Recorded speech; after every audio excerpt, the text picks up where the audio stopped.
Sahana Vavatu Sahanau Bhunaktu Sah Viryam Karavavahai Tejasvinavadhitamastu ma vidvishavahai.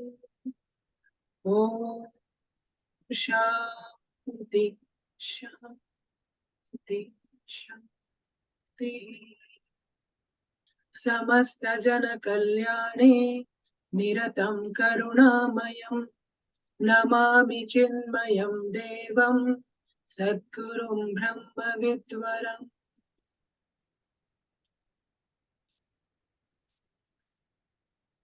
A very good evening to all of you and a warm welcome to today's satsang on the stories of Bhagavatam that is going to be conducted by Swami Swatmananji.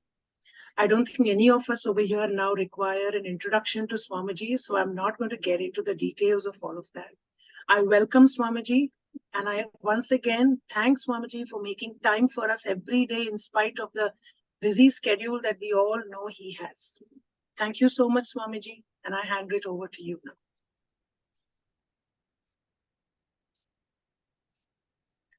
Hari Om. Thank you, Sunita. Om Satchidananda Rupaya Vishvotpatyadihetave Tapatraya Vinashaya Sri Krishnaya Vayam Namaha Samastajana Kalyane Niratam Karunamayam Namami Chinmayam Devam Sadgurum Brahma Vidvaram. Hari Om. Salutations to all. So, welcome once again to stories from Bhagavatam. 2 sessions we had earlier. In that we saw about different aspects of the story of Ajamila and there I had mentioned about Kali Yuga and how the name of Bhagavan is so powerful and the main means of sadhana in Kali Yuga is the Namasmaran. So I had mentioned at that time about the episode about Parikshit and Kali that we will take up in upcoming satsang. So today we will see that. So we find that in the first canto, in the 14th discourse, after the Mahabharat war, Bhagavan had gone, Sri Krishna Bhagavan had gone to, he returned to Dwarka. Some time has passed, Yudhishthira has been ruling and Bhagavan, so Arjuna is sent because there has not been any information that has come and time has passed, so people don't know, Pandavas, they don't know what is the, what has happened. Otherwise it is not, it's very uncommon that Bhagavan is not in touch with the Pandavas, Pandavas are not in touch with Bhagavan, etc. So Arjuna has been sent. You have to just give me a minute. There's somebody at the door.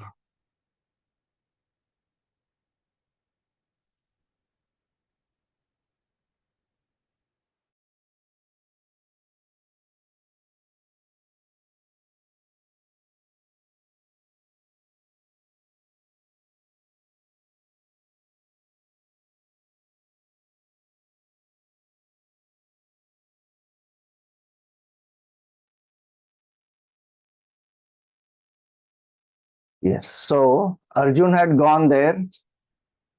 Now 7 months passed and Arjun also has not returned yet.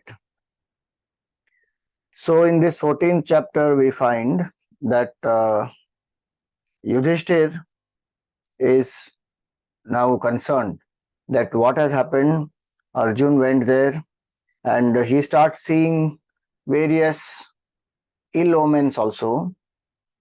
So he feels that people have taken to the sinful ways of living. Their heart is possessed with anger, greed, falsehood. Their dealings have become crooked. Friendship is marked with deceit. There are fights between parents and children, between husbands and wives. And when, see, we believe in the four yugas. So the Mahabharat war happened in the Treta Yuga, just at the end of Treta Yuga. And so Yudhishthir knew that Kali Yuga is approaching. So he started thinking that this Kali Yuga has started and there is something which is going wrong here, because he is the king and he has been ruling dharmic way. So in our culture, it is seen that the Raja and the Praja, what they do will affect each other. If the Raja is dharmic, the Praja will be happy. And a lot of good karmas will happen by the Raja, by the Praja. If Raja is not dharmic, many problems will happen to the Praja also and to the Raja himself. Same way, what the Praja does will affect the Raja tremendously. So karmically they are also bound, Raja and Praja. Now Kali Yuga approaches, so he starts thinking, Yudhishthira starts thinking that this Kali Yuga is like that. The literal meaning of the word Kali is cunningness, manipulation. And hence we find here that he says,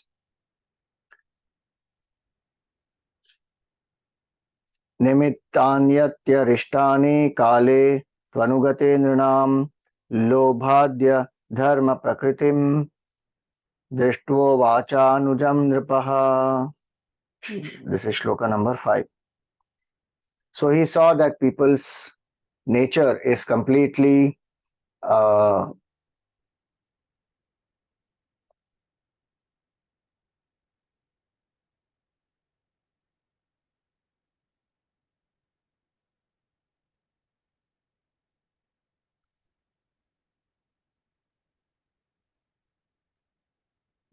videos. People, I don't think we should let the people put on their videos.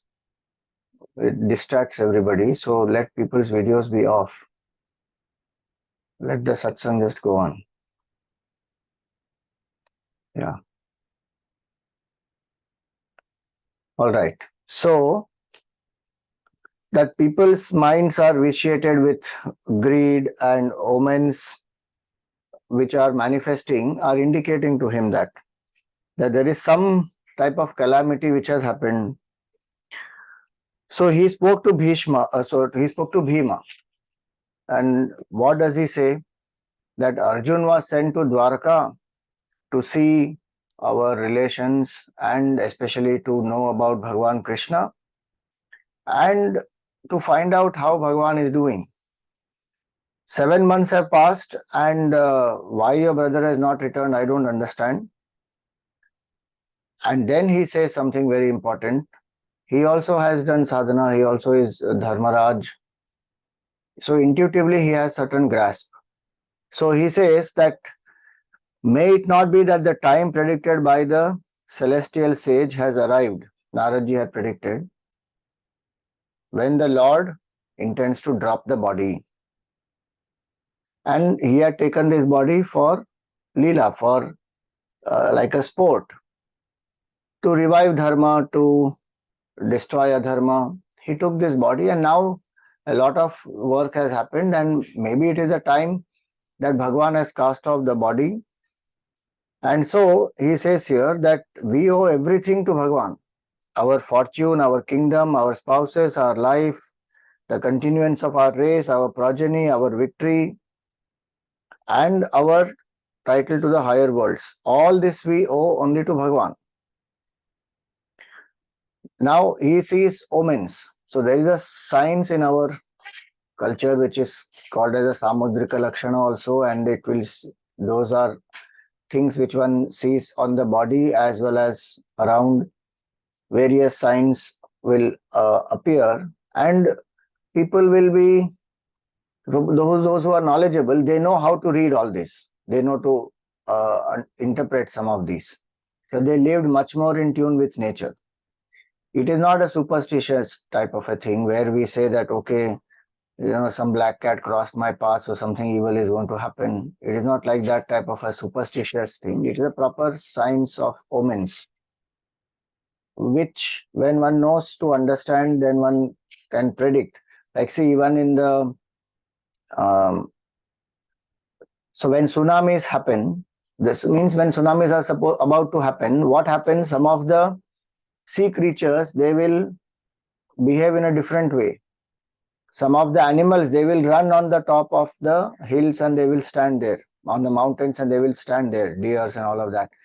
So one who observes, one who is familiar with all this, then they understand, okay, if these omens are happening, that means some of these possibilities are there.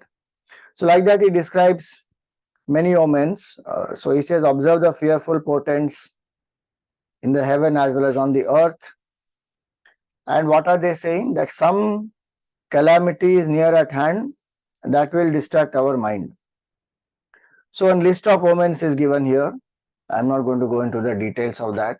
If you want to, you can happily read any of these. From 11 verse 11 onwards, he tells up to verse 20. So he says, because of all these, I am definitely led to believe that earth has undoubtedly lost its charm, having been deprived of the Lord's feet. So intuitively he understood that I think Bhagwan has departed. You see, the departure of Bhagwan also is so quiet. He is the Lord of the universe, took an avatar, went through struggle right from his time of birth. Entire life of his was only a struggle. Though we may like to remember Bhagwan's life in a way where, acha, he was a butter thief and, he ate butter and he stole that butter and ate and he played Rasalila with the gopis and he had 16,008 wives. That's a conditioning we have been conditioned to think. But the way Bhagwan lived was that the struggles were all as though covered up by this beautiful way of his life where he lived so cheerfully, joyously, in spite of all the challenges that he was going through. He did not make it appear to people that he is a victim of circumstances, there's so many problems he is having and he has to deal with this, that, nothing. Ever smiling. Gurudev used to call him Blue Boy of Vrindavan, ever smiling Blue Boy of Vrindavan. So that is how he lived his whole life. But every moment, so much of struggle. And when he left the Yadava clan, he was cursed for not doing anything wrong. He was protecting Dharma, and the reason why Kauravas died was because of attachment of Dhritarashtra only. But Gandhari could not even accept that, and she cursed Krishna Bhagwan. That how my dynasty has got wiped out, yours will also get wiped out like that. Bhagwan took that curse. And he went and sat silently when the Yadavas were fighting amongst each other. And this Jara, the hunter, he came and he shot the arrow on the toe of Bhagwan. And Bhagwan was sitting quietly at, even today you go to Dwarka nearby, that there is a place called Prabhaspatan, that is where he dropped the body. He went alone, no fanfare, no nothing. He just went quietly. So Bhagwan, he left, but Yudhishthira does not have confirmation. He has a intuitive insight. Now Arjun, when he comes back, so Arjun returned to Dwarka and immediately he came, he fell at the feet of Yudhishthira and he was very, sad. He was not at ease, and he had a very strange look about him. His face was cast down. He had tears in his eyes. And looking at him, Yudhishthir felt anxious. And so Yudhishthir asked him, recalling words of Naradji, he asked him various things about how are the people there, all, the Madhus, the Bhojas, the Dasharhas, the Arhas, Satvatas, Andhakas, Vrishnis, are they all happy? And he makes lots of inquiries about different people. And then he says that in this verse 34, Bhagavanapi Govindo Brahmanyo Bhaktavatsalaha Kachit Pure Sudharmayam Sukhamaste Suhridvrataha. So he is Govinda, Bhagavan Krishna, who is a friend of Brahmanas and full of affection for his devotees. Is he happy in his famous court? His court is called Sudharma. In his own capital, amidst his kith and kin, is he fine? Is he happy? So he makes the inquiries of Bhagavan, and he says that Bhagavan is none other than Supreme Lord Vishnu. So for protection and prosperity of the beings and the worlds, that Supreme Lord whose real abode is the Vaikuntha, Kshirosagar and Vaikuntha, that Lord has taken a form and he is here in this Dwaraka in the form of Krishna, and then his brother Balram, who is none other than Sheshnag. Now, very important point one to understand here is that even if Bhagavan has taken an avatar here, not many will recognize him as Bhagavan. To recognize Bhagavan as Bhagavan, one should have that purity, one should have certain devotion, then one will recognize. Otherwise, one will not recognize. Even if Bhagavan is right in front, like so many of them, they did not recognize. Duryodhan never recognized. Even when Bhagavan, out of his compassion, when Duryodhan tried to capture Bhagavan, when he went as a Shanti Dut, out of compassion, Bhagavan showed his Vishwaroop. Even after that, Duryodhan can't recognize Bhagavan as Bhagavan. So how much impurity is there in the mind and how much of the ego and arrogance is there. Even in the Gita, Bhagavan says that very rarely people know who I am. Vasudeva Sarvamiti Samahatma Sudurlabha. Most of them, they think of me only as this form and they don't know what my true nature is, and they think I'm only the son of Vasudeva and Devaki. See, Yudhishthir here, he knows that he is Bhagavan himself. So he says that how is Bhagavan? Now, few more inquiries he makes that are you okay, because he was looking so pale and sick and very unwell. So he makes inquiries about him also, that have you lived in dharma? I hope definitely you have not done any adharma, because otherwise why will you look like this? You are supposed to be Tejasvi. Now when he asked all this, then what happened? Arjun breaks down.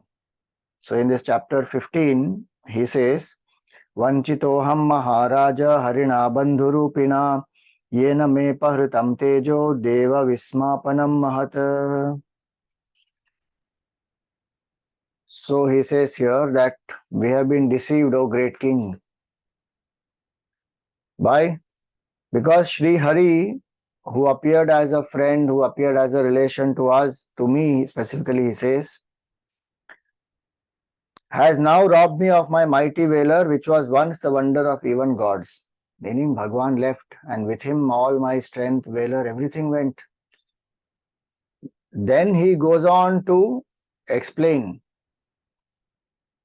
about so many things that he achieved is all by the grace of Bhagwan alone.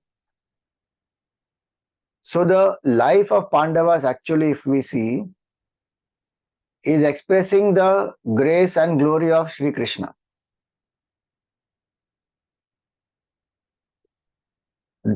You will see now as he says. So it appears no doubt that they did all the actions, but every step it was Bhagavan who was with them. And so we see here that he gives a few examples now. So first example he gives is that it is because of Bhagavan's grace only that Arjun was able to pierce the eye of the fish that was rotating, and in the Draupadi Swayamvar, and so many others they could not do. In Mahabharata, if you actually read, Karna also attempted this drama, all the drama people show, that Krishna Bhagavan goes and tells Draupadi that he is a Sutaputra, so you should not marry him and you should reject him, and then she says that I will not marry a Sutaputra and all that. None of that is there in Mahabharata. Mahabharata, very clearly, Karna attempts, he loses, he can't pierce, he could not pierce. So Arjun, when he goes, he pierces, he says that is because of the grace of Bhagavan. And a very nice symbolism is given about that.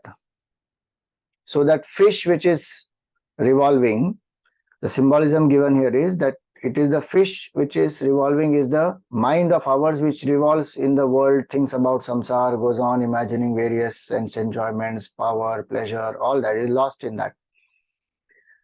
The arrow which has to be shot is the arrow of vivek, of discrimination. That what is temporary, what is permanent. Why am I getting caught up in this cycle of birth and death, and in this world which is so ephemeral? No matter what we achieve, we will still feel incomplete, we will still feel empty. So that vivek has to be there. If everything is changing, then what is changeless? So he says that viveka is, the arrow is viveka. And it is grace of God that one's mind and body is held steady, and it will pierce the eye of the fish. So it is that grace of Bhagavan that kills this mind. The fish represents our mind which is reveling in samsara, that vishayi mana, that bhoga asakti that one has, that is destroyed by this viveka and bhakti. So vivek will lead to vairagya, and then bhakti, and grace of Bhagavan is there. All this comes to the life of a seeker. And so, grace of Bhagavan is that which makes the body and mind steady, and with the arrow of vivek, with the arrow of contemplation, one will shoot, and that mind will get, the bhoga sakti filled mind will get destroyed. Draupadi is the bhakti. The seeker wins Draupadi in this context. So Draupadi is symbolic of bhakti here. That seeker gets bhakti who destroys the bhoga sakti in a mind. Enjoyment is not a problem, but extroverted dependence and where we forget the Lord and we get overwhelmed by that enjoyment, that bhoga sakti is destroyed. And so whoever has bhakti,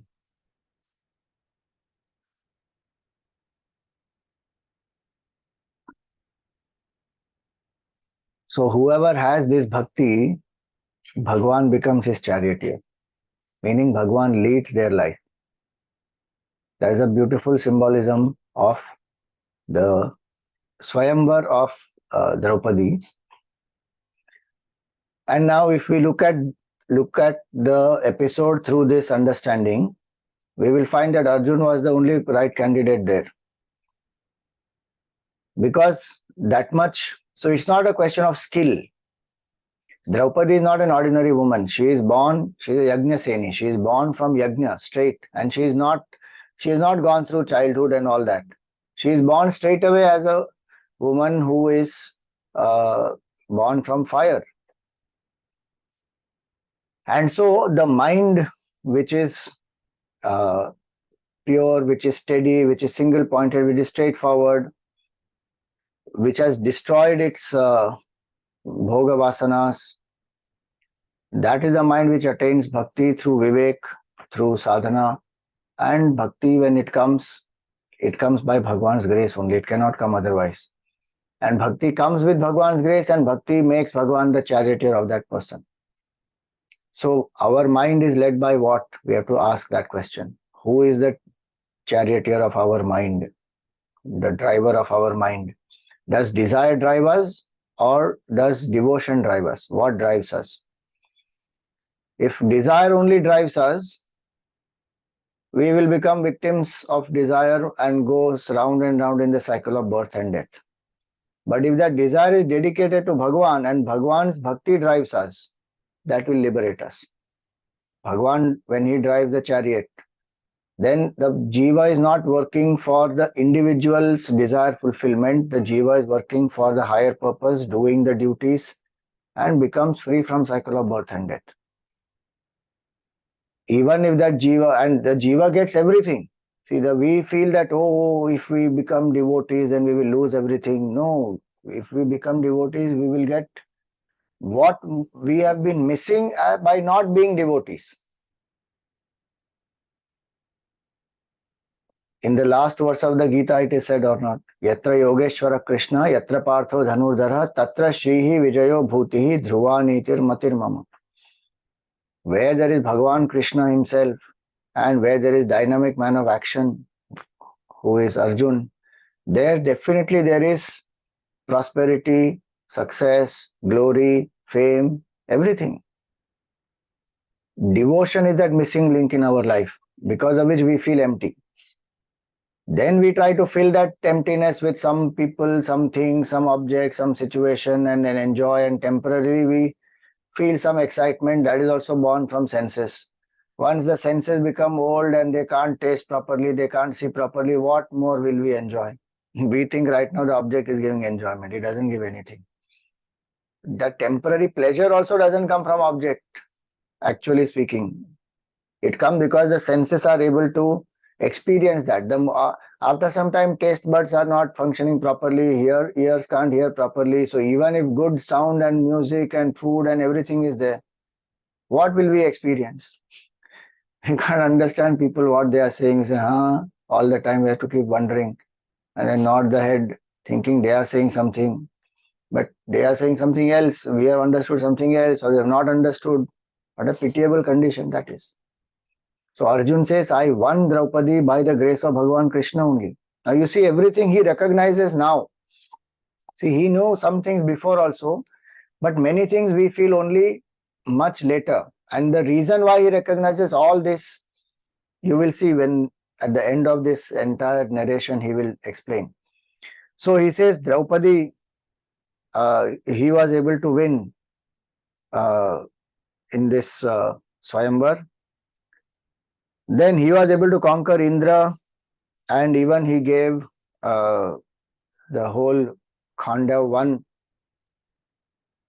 He offered it to this Agni Dev. Indra Devta tried a lot to, reign and protect his friend Takshaka, who was living in that Khandav one. But Bhagwan's grace was there with Arjun. He was able to fight with his own father, Indradev, and win in that battle and ensure that the Agni Devta gets that Ahuti. And one very interesting reason is given that why Agni Devta needed that Khandav one to be burnt. So it is said that, people keep offering Ahutis and ghee and so many things into the fire. And Agni Devta was feeling very bloated and he needed to work out, and he needed to burn the fat that was accumulating in him. So he needed this Khandav Dahan to happen. And he was not able to do because Indra keeps on raining everywhere. And that Khandav Prastha was given to Pandavas. First of all, the whole kingdom belongs to Pandavas. But in that, this Dhritarashtra divides it into half. Not even half, he divides it into two. And he gives the barren portion and the terrible, that dense area. Nobody dares to go there because such wild creatures are living there. And in that, the Takshaka lives, who is the king of all the snakes. He is a friend of Indra. So you just see how Pandavas turn adversity also into great opportunity. All happened by grace of Bhagavan. So Arjuna was able to burn that entire dense forest, and Takshak had to leave from there, and then Mayadanav came and that entire Indraprastha was constructed. So we find that Bhagwan's Kripa, he got Draupadi also, he was able to fight against Indra. Khandav became Indraprastha. Then Rajasuya Yajna also happened because of Bhagwan's grace. They could go and fight this Jarasandha and conquer him, win over him. That Jarasandha has the might of 10,000 elephants. Bhimsen was able to do that. So Arjun recognizes that Bhimsen was able to achieve this because of Bhagwan. And because of that, he could save so many princes. This Jarasandha had kept them bound, and he was going to offer them in this one big ritual that he was going to do to please this Mahabhairava, who is attendant of Bhagwan Shiva. And in that, he was going to sacrifice all these princes. So Bhagwan's grace, those princes also were free, and he saved us. Bhagwan saved them from Durvasa Muni's curse also through that Akshay Patra incident that all of you know, so I will not go into details of that. Then Arjun went to do tapasya, and it was Bhagwan who told him, you go do tapasya and get Pashupat Astra. Because if you see, Pandava's side, there is no special boon they have, except Arjun who has Pashupat Astra. Kaurava side is loaded with, they are absolutely, it's an unfair battle in quantity and quality. Mahabharata, if you see, war. Bhishma has the Ichha Mrityu Vardhan. He can die at his will, nobody can kill him. And that one warrior, he fought for 10 days and he destroyed so many people in the Pandava army. Just Bhishma was commander for 10 days, and after Bhishma fell, all other commanders, everybody put together, in 8 days, everything got over. One man, Bhishma. Dronacharya is the teacher of all, nobody can defeat him. Karna has that special, Shakti from Indra. Then you have this Kripacharya and Ashwathama, they both are immortal. You just think about it, each of these warriors, the Jayadratha has a boon that whoever kills him, if his head falls on the ground, the person who has killed him, he will get blasted in some 1,000 pieces. Absolutely unfair. They all have lots of boons. Pandava side, they don't have any boon, but they follow dharma. Bhagwan is with them. So now if you see this, very amazing is this. Externally, these people feel very powerful because they have all these Shaktis and greatness and power and many things they have. Pandavas don't have anything externally like that. They don't have any siddhis and all that. But they have one thing, which is abidance in dharma. They do not compromise in dharma. They have lived a life of struggle. Their life has never been very comfortable. But they have not swerved from dharma. Pandavas never went away from dharma, even when adharma was done against them. They may have had some weaknesses, that is individual weakness sometimes. Wrong understanding, all that happens. But they didn't swerve from dharma by getting distracted or by compromising or by giving into some wrong behavior for some petty gains. They didn't do that. So they stuck to dharma. And you see, when we say dharma rakshati rakshitaha, dharma protects those who protect it. What is the meaning of that? Dharma is Bhagwan himself. One of the names of Bhagwan in Vishnu Sahasranam is Dharmo. Dharmo Dharma Viduttamaha. One description will come in Vishnu Sahasranam. That Bhagwan himself is Dharma. Dharma is not some rules alone. That's an expression of Dharma. Dharma is Bhagwan himself. And those who follow Dharma, those who do their duties, those who stick to the righteous path, those who live by that attitude of oneness, Bhagwan's grace is 100% there with them. We should never equate this, this is a conditioning of our mind that what happened, Swamiji, I'm doing so much sadhana and I'm a devotee and I really believe in God and I worship every day. Still, my life is so difficult. Why it is going on like that? There is no connection like this. If we say that because I'm a devotee, my life should be very smooth and just effortlessly I should live, that is the greatest myth. Because the mind will become complacent in that type of an attitude and it will fall. Then I will not even remember Bhagavan. I will not be a devotee also. Point one. Point two, life will never go like this. It's not a flat thing. Very interesting. I read somewhere it said that even our heartbeat goes up and down. Na? In that ECG, if you see, it will be like this, like this, like this. The moment it becomes a flat line, you are finished, dead, gone. How will we expect life to be like that, equanimous all the time? Nothing difficult should happen. It will happen. Point three, if I anchor in Dharma, I will go through those ups and downs also with maturity and balance. Internally, I will be equanimous. I will not swerve from Dharma. So that is the strength of Bhakti, that it will keep me bound to Dharma uncompromisingly. And Dharma will strengthen my Bhakti, Bhakti will strengthen my Dharma. They will be complementary. So these Pandavas, they went through a lot of struggle. What not was done against them? Every single opportunity is available for them to go away from the path of Dharma, become non-believers. How many people say that? I was a believer, Swamiji, so many years I have done, now I'm a non-believer. Why? Because where was that God when I went through difficult time?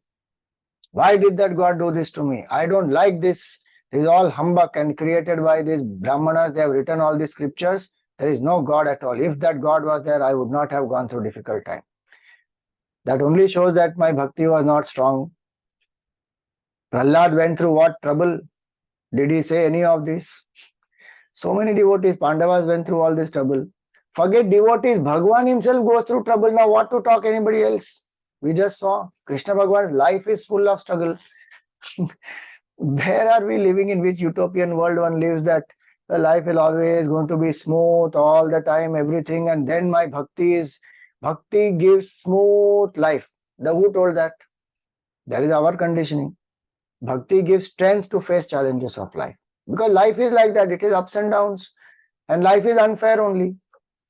What is the use of them following dharma when everybody else was still doing adharma? That is the purpose to follow dharma. Because I'm not following dharma for them, I'm following dharma for me. Let people do what they want to do. That is their lookout, their karma. They will face karma follow of that. We have to follow dharma not for anybody's sake. Majority is not doing Swamiji, Kali Yuga, bad to worse things are. So it is the Yuga Dharma, everybody is compromising, I will also compromise. Then you face the result, face the music. At some point one will recognize, oh Bapre, all this wrong karma I did is coming back to me. Then one will finally again come back to Dharma and one has to come back to Bhagavan only. Why one wants to go so much round every time? Just remember Bhagavan, understand spirituality well, anchor in that and face the world. Today, so many cases of depression, suicide, anxiety, all that is happening. Why? Because we have neglected our own spiritual quotient, our own spiritual anchoring. Adhyatma we have neglected. And Adhyatma includes religion, rituals, everything. Don't say I am spiritual, not religious and all that. It is like saying I will swim reading the books, but I will not enter water. I keep reading books on swimming. I am a PhD in swimming, but I will not enter water. That is ignorance only. So dharma wants us to not compromise. There will be lots of challenges will come. Actually, challenges come in everybody's life if you really think about it. But we have this conditioning. Do you think that Duryodhana's life was not having any challenges? Was his life smooth? You see the mind of Duryodhana and you see the mind of Pandavas. Pandavas have bare minimum comforts and sometimes no comforts, and how amazingly they have lived their life. And this Duryodhana also, he has all comfort, but he creates trouble for himself. Life also brings him some situations, but that mind which is not having devotion will anyway create trouble for itself. Like there are some people who are expert in, manufacturing problems of nothing. See, he sent away, 13 years, he sent away the Pandavas to exile. Now he can rest peacefully and he can sit quietly. But he will not sit quietly. Now he wants to find where the Pandavas are and he wants to attack them, he wants to destroy them. He can't sit peacefully. Look at that. And every single attempt that he makes fails. How much frustration that brings to him, you think about it. That he burned that Lakshagraha, Pandavas escaped from there, and they thought that the Pandavas are dead. They were celebrating. Suddenly Pandavas appeared in the Draupadi Swayamvar, and Draupadi was won by Arjuna. Now suddenly the Duryodhana lost, Karna lost. Then they came back, then they turned Khandava into Indraprasth. Then they did Rajasuya Yajna. You see one by one. This Duryodhana sent Durvasa Muni there. Every single attempt of his goes on failing. And he gets frustrated more and more. So troubles come to both. You may say individually nobody troubled him, nobody bothered him. You read the Mahabharata, you will find the enough troubles he also went through. But the point is, it shows very clearly bhakti is so important and so strong it should be. So now here he says that Pashupat Astra, Bhagwan Krishna told Arjun, you go meditate, obtain the Pashupat Astra. And there the Yuddha happened between Bhagwan and Bhagwan Shiva, Pashupati, and Arjun. Bhagwan came in the form of a Kirata as a hunter. There he was able to fight against Bhagwan Shiva. It was as though he is equal. And finally he recognized, oh, this is none other than Shivji himself. That also recognition came to him because of Krishna Bhagwan's grace. Krishna Bhagwan's Ishta is Shiva. In Mahabharata, there is a whole explanation given that Krishna Bhagwan went to Kailas and he worshipped Krishna Bhagwan there, worshipped Bhagwan Shiva there. Very amazing. So he won the Pashupat Astra because of Bhagwan's grace. Like that, he goes on explaining a few things. Then he says that he was able to win this Mahabharata war, of course, because Bhagwan became his charioteer. And then he says that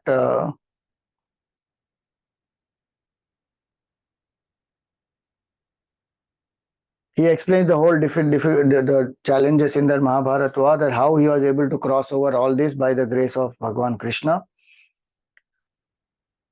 And he also thinks in a way that what a stupid fellow I am, that the Lord of the universe, I made him charioteer. But look at the compassion of Bhagwan, that he became even my charioteer. See, as stupid as I was, I chose for my charioteer the Lord whose lotus feet are adored by noble souls for exemption from birth and death, and who surrenders to his devotees his very self. Bhagwan gives his very self to the devotees. One very important thing he says here, that it appears that he killed a lot of warriors in Mahabharata war, but actually all that is false. Why? This one of the most beautiful things he says. He says that Because Bhagwan is the charioteer, no, and he's sitting before Arjun, in front of Arjun as the charioteer, the splendor and the dazzle of Bhagwan is tremendous. That these warriors who are coming to fight against Arjun, they get blinded before only. Then the arrows of Arjun just go and poke them and they die. So he thinks that he is the one who is killing them, and they fought and he fought and then he defeated them. But actually Bhagwan did the whole thing. You see that? Such a nice thing he says here.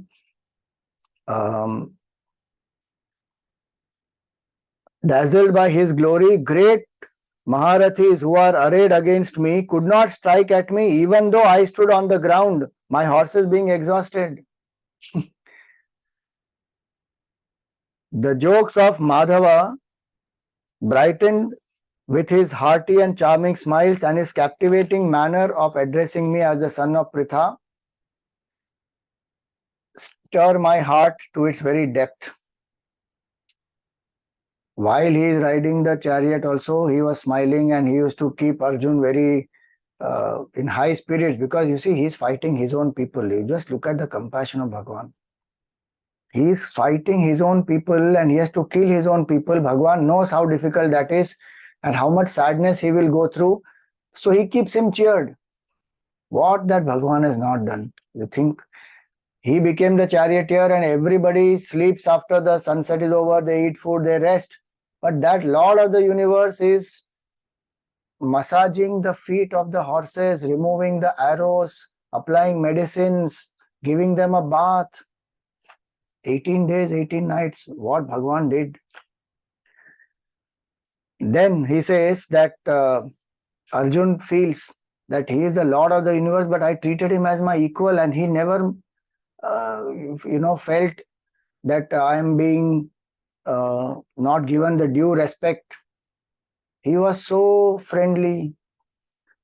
He says we treated each other on an equal footing while in bed or sitting together, while rambling or indulging in self-praise or even at a dinner. I occasionally twitted him and said, "Friend, you are indeed a veracious man." Yet in his unlimited greatness, that exalted soul put up with all my faults, fool as I was, even as a friend would bear with his friend or a father his own son. This is there in Geeta also. Piteva putrasya sakheva sakhyuhu. Arjun feels very sad. He say, when he sees Vishwarupa, he says, "Oh God, the Lord of the universe is here, has been with us throughout, and I treated him just like any ordinary person. Please forgive me as a father would forgive the son and as a friend would accommodate the friend. Oh Lord, you please forgive me." He seeks forgiveness in that. He tells that again here to Yudhishthira, saying, I know that Bhagwan, I treated him like this. Then one thing very powerful he says, that now that he has gone, I fought against so many Maharathis. See, Arjuna single-handedly defeated all the Kauravas in the Ajñatavas time. Last day of Ajñatavas, when it got over in the Virat Yuddha, he single-handedly defeated all of them. Then in the Mahabharata war, Pandavas won because a lot of things Arjun did. He's a mighty person. Now, when Bhagwan has departed, Arjun was trying to save the women in Dwarka. And small time thieves come and defeat Arjun. That's why he says here, you see, bereft of that supreme person who was my beloved companion and friend, I am left without a heart. That is why, while escorting the Lord's spouses on the way, oh dear brother, I was vanquished like a woman by wicked cowherds. Some cowherd boys, they defeated me. Meaning all my power actually was Bhagwan's glory only. Unnecessary, I was thinking I am doing all this. You know, one interesting thing comes in Mahabharata also, that when the 18 days of war are over, Bhagwan tells Arjun that you get down first. I will get down next. Last I will get down, you get down first. So Arjun is surprised because through the war, Bhagwan will get down, then he will get down. But on the last day, Bhagwan says, you first get down, I will come out after that. So Arjun doesn't realize why he's saying that, and then he leaves, he comes out. The moment he comes out, Bhagwan also steps out.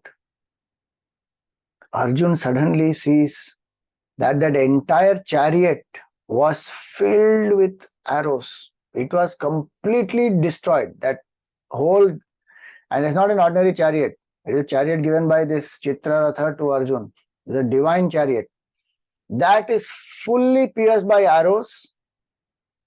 And the moment Bhagwan comes down, that entire thing catches fire, gets blasted. Then Arjun recognized, oh God, it was Bhagwan who was holding this entire chariot together by his will.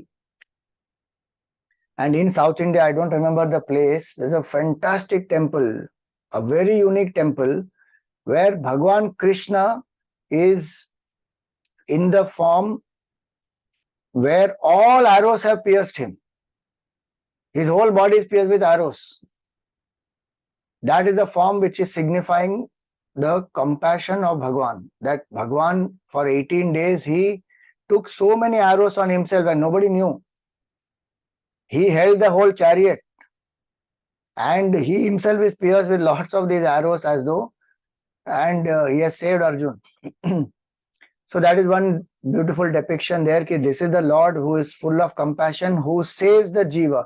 So when people say all this, that where was this God when I was going through trouble? We don't know how many karmas Bhagwan has taken already on himself, and one small minuscule part of it we are going through.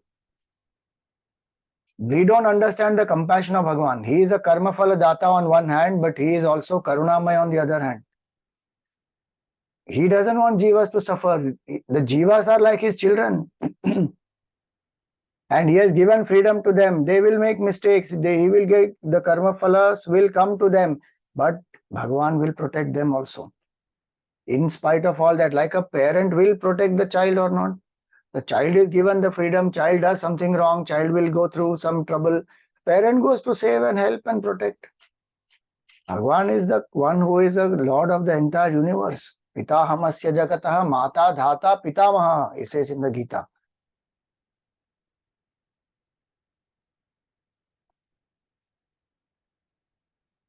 He says, I am the mother of the whole world. I am the father. I am the grandfather.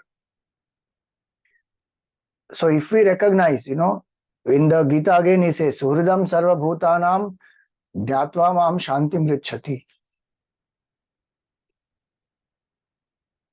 Knowing me as the friend of all the beings, a person attains peace.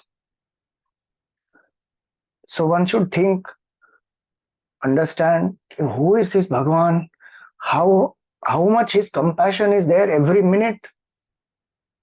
If we are even alive, that is his compassion. And then how easily we reject, where is this God, what is this God, and what is the power of devotion, all this is nonsense. That is also finally Bhagwan's Leela only.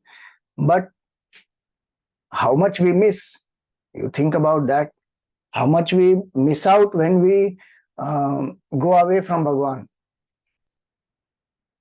And the best part in this whole thing is we may run away from Bhagwan. Bhagwan will never run away from us. He is in our own heart as our own self. Where will he run? He cannot run.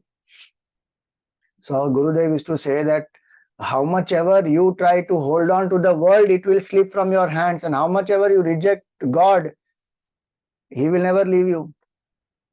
That one statement, if we remember of Gurudev, what he said, that God will never leave us. We forget Bhagwan. That is why we land up in trouble. And after landing up in trouble, we say, where is God? Bhagwan should say to us, I am with you every time. How did you forget me? I am doing everything for you. How are you questioning me? Bhagwan should actually play the victim card, but we are playing the victim card. So this Arjun, when he recognizes all this, what was my power? All the while I thought it is my power and my glory. Though he surrendered to Bhagavan Krishna and he said, you please guide me, you instruct me, and all that he did. But you know that intuitive recognition of non-doership arises. Arjun is going through that moment. He suddenly recognizes, where is my power? Cowherd boys have come and defeated me. It is impossible to defeat Arjun. Cowherd boys came and defeated. Then Arjun recognized that Bhagwan went, all my power belonged to Bhagwan actually. So having understood that, so he says here that same indeed is my Gandiva bow and my shafts, the same my chariot, drawn by the same horses. I am the same Maharathi before whom monarchs bowed their head, meaning everything is same. His Gandiva, his arrows, his quiver, his chariot, he himself is same. It's not that he has become old and now people will defeat. He is strong. But this cowherd boys defeated him. He says, bereft of the Lord, however, all these were reduced to nothingness in a moment. And one very nice example he gives, like an oblation poured into ashes, service done with some covert motive, and seed sown in a barren land. Like that, he gives 3 examples. Oblation poured into ashes will burn very fast, and service done with covert motive will get destroyed. And that seed which is sown in barren land will never germinate. So now he says this. Now what happened to Arjun, you see here? A very beautiful portion now, that Bhagwan's glory he was contemplating upon, his lotus feet is contemplating upon with intense devotion. His mind becomes completely tranquil and free from all passion. Sauhardena tigadhena shantasi vimala matihi Vasudevanghryanudhyayan Vasudevanghrya dhyana paribramhita ramhasa. Because he was thinking about Bhagavan Vasudeva himself, all his impurities have been wiped out, and that devotion grew in his heart, contemplating on the lotus feet of Bhagavan Vasudeva. He remembered all that knowledge that Bhagavan told him in the battlefield, the knowledge of the Geeta he remembered. And what happened to him? He completely became tranquil. The veil of Maya was lifted away from him, and he realized Brahman, transcending 3 gunas. See that. Geetam Bhagavata Jnanam Yattat Sangrama Murdhani Kala Karma Tamoruddham Punaradhyagamad Vibhuhu Vishoko Brahma Sampatya Sanchin Advaita Samshayaha Lina Prakriti Nairgunyad Kalingatvad Asambhavaha. 5 things. He became free from sorrow, Vishokaha. Brahma Sampatya, he attained realization, oneness with Brahman. Chinnadvaita Samshaya, all his doubts of duality being real, world being real, Maya being real, all that is gone. Because he realized Brahman. Brahman alone is the truth, non-dual reality he experienced. Then his subtle body also got dissolved. That is Jivan Mukti. Because as long as the subtle body is there, we will keep going round and round in the cycle of birth and death. Because desires are there, desires need a new body to exhaust, and as we exhaust the desires, we could cultivate new desires, which requires again new bodies. So that continues as long as Jiva Bhava is there. That Jiva Bhava went away, Dehatma Bhava went away, Ahankar went away, Dvaita went away. So his astral body was dissolved and he was finally rid of all sorrows and secured immunity from transmigration. Arjun attained realization while talking to Yudhishthira, recollecting Bhagwan's glories. And remembering the knowledge of the Geeta, he realized the truth.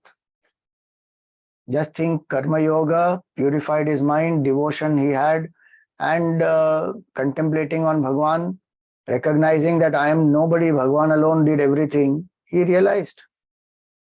So even the so-called unfortunate incident of Bhagwan departing from the world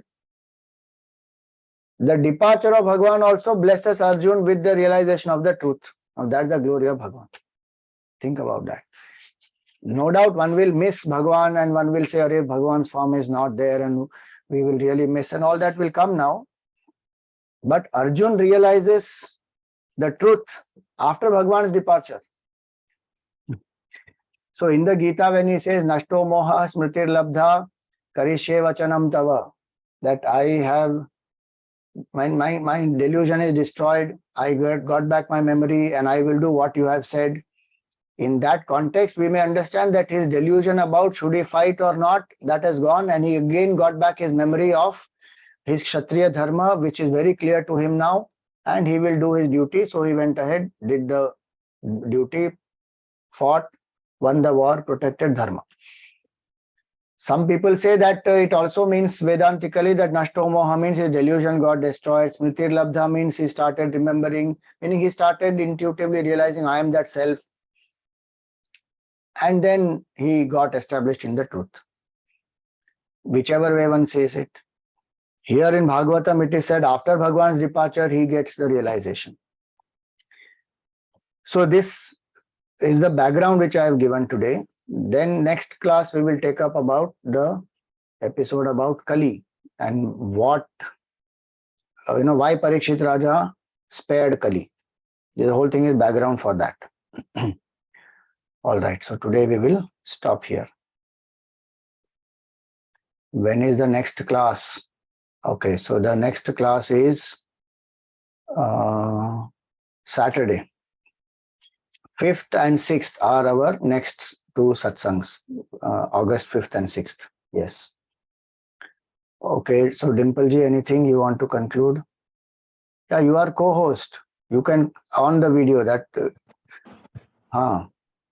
Swamiji, can you put Sunita on because she's going to. Okay. Yes. Okay, yeah. I had made her only the co-host in the beginning. But somehow she could not. Yeah. No problem. We'll do.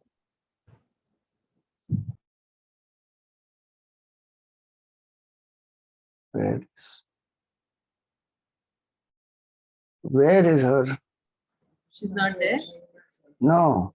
Chinmaya Mission Mahima Zone, I think. She's on that.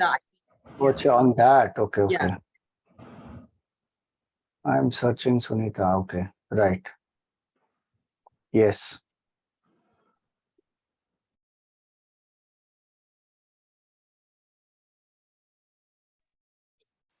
Yes. Thank you, Swamiji. Thank you so much for the wonderful talk. It was very inspiring and also very emotional. Thank you so much. Before we end today's program, I would like to make a few announcements. Please don't leave till I complete the announcement. The first announcement is about the Rudrabhishekam and the Shiva Puja announcement that I had made earlier. Let me just share the screen for a second for all of you to see. I hope this is is it visible? The Rudrabhishekam? No, it is visible. Yeah. If you don't have the details, you please take a screenshot of this because the link in this is different. Okay. This link is different and this today's satsang link is different.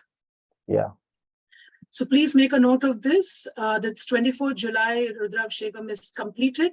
In Juhu, we have it on the 7th of August, and on 14th of August, it's there in Chinmaya Jayam, which is a garden crest building in Santa Cruz. You'll get it on the Google map if you look for it. The second announcement is that Chinmaya Setukari, which is the age group between 13 and 45, is organizing a parenting talk. It's a series of parenting talk that you can attend, register yourself for. It's open for parents as well as grandparents and parents to be. So please avail of this opportunity, and I'll take a minute to share the screen for that. Is this visible to everyone? Yeah. Yeah, so you can note the details, and it starts on 6th August, and then there's one on 1st October, 3rd December, and 4th February. One has to register for this. For more details, you can even inform me and I can get you more details about this. The last announcement is for tomorrow. Tomorrow's satsang is going to be chanting of the Bhagavad Gita. We will specifically be chanting the Dhyana Sloka and chapter 2 and 3. And we are looking forward to all of you to chant with us. Thank you so much. And now we will conclude with Purnamada. Swamiji, is there any other announcement? Yeah, I just want to announce, see, we are celebrating 108 year of Puja Gurudev's Jayanti. So we have taken the Sankalpa of 1008 Chinmaya Paduka Pujas, which will start from 3rd August. And every single day in Chinmaya Pradeep in the Kutia Puja Gurudev, we will be doing Paduka Pujas. So we still have some dates of August which are left. Please come forward and be Yajman. Just you have to come there and do it if you can. That is a wonderful place, and Gurudev lived there for more than 30 plus years. And also, if you are able to spend some time and do it, morning slot, evening slot, you can figure out. Registration link is given. It's a nice sadhana to do, to express gratitude to Gurudev, especially experience the blessings of being in his kutia, worshipping his paduka that he has worn. And if you can't, if you are from anywhere else in the world also, we can do it on your behalf. And wherever possible, we try to do online streaming so you can see it also. And there are also Paduka Pujas happening in your own zone where you can invite the Padukas, Puja Gurudev to come to your house, and you can do it in your house also. And for all this, there is no contribution. It is just voluntary. People can come forward and do it. So please do register. The link is given there. We will put it in the chat also. If you have not booked your date so far, immediately book it. And specifically, if you can do some dates in August, please go ahead, because that will give us enough time to catch up for other dates of September also. So we want every single day, at least one Yajman to be there, whether one is there present physically or one is seeing it online. But one Yajman per day is what we suggest. Hari Om. Yeah. Shall we do Purnamada, Swamiji? Yes. Yes, go ahead. Om Purnamada Purnamidam Purnat Purnamudachyate Purnasya Purnamadaya Purnameva Vashishyate. Om Shanti Shanti Shanti. Hari Om Shri Gurubhyo Namaha. Hari Om. Hari Om. Thank you, everyone. Hari Om. Thank you, Mahima Zone. Hari Om, Sunita. Swamiji, thank you so much. Thank you, Swamiji. Hari Om.